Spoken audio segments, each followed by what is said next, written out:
ಓಕೆನಾ? ಓಕೆನಾ? ಓಕೆ.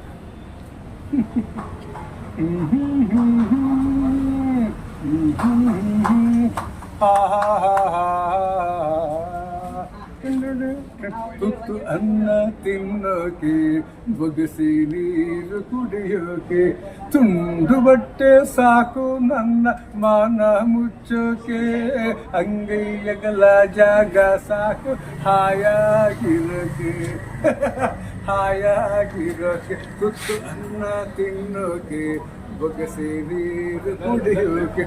ಕಣ್ಣಾಗೊಂದು ಮರವೇ ಒಣಗಿ ಬಿದ್ರೆ ಏನಾಯ್ತು, ಊರಾಗೊಂದು ಮನೆಗೆ ಉರಿದು ಹೋದ್ರೆ ಏನಾಯ್ತು. ಒಂದು ಹಳ್ಳಿ ನನ್ನ ಹೋಗೋ ಹೋದರೇನು, ಸ್ವರ್ಗದಂತ ಊರು ನನ್ನ ಹತ್ತಿರ ಕರೆದಾಯ್ತು. ತುತ್ತು ಅನ್ನ ತಿನ್ನೋಕೆ, ಬೊಗಸಿ ನೀರು